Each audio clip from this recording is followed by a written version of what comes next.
good starting pitchers, totally different, going at it, and very good ball game. And Witt emptied the tank out there, and it's unfortunate that we just couldn't keep it in the park there when we needed to.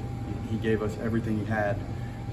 Clearly, the guys, battled back multiple times. We had some good at-bats in there. Diamas had a huge at-bat. Cam, Jaime, obviously, and Tibbs' home run to tie it back up were good at-bats. We just didn't quite have enough in the pen to contain them. And obviously, Kirkland and Army, who had been very good for us in the last several weeks, not so much today. So unfortunate, very difficult. But the guys emptied the tank, and that's what you can ask. I know Wake Forest is a good team. That's a really good left-handed arm, the transfer reliever, very good offsetting type stuff from the lefty. And they played another really good ball game. Just how frustrating is that after how well Connor threw the ball for 7.2 innings? Yes, it's tough.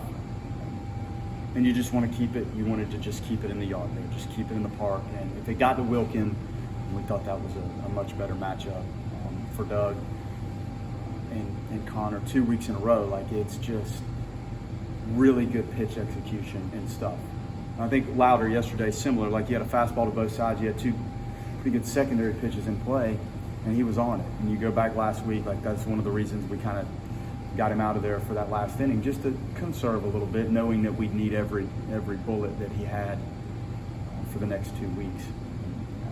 So tough, and Witt gives you everything. He's living on every pitch, and you feel for him. He wanted it. He wanted to close that thing out for us, and Kurt's a very talented hitter. He hit that ball hard.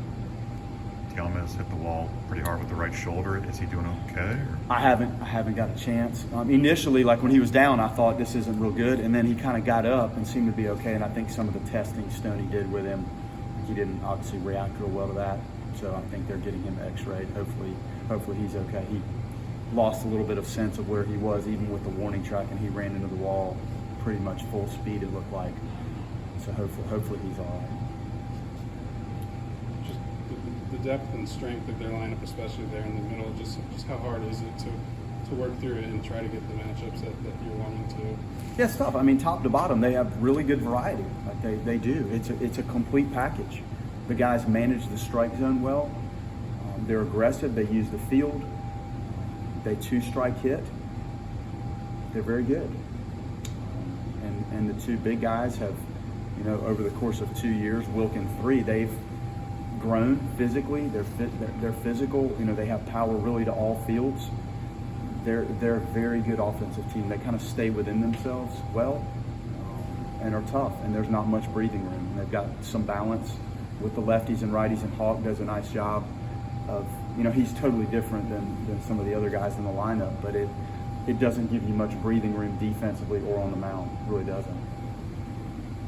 Any feel for who you might go with tomorrow or TBA?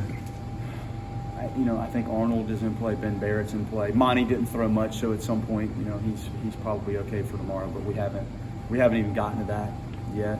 But we have good options, and when you get a really good start like that, it gives you some breathing room with some of the other guys that didn't need to throw today. So we'll be all right.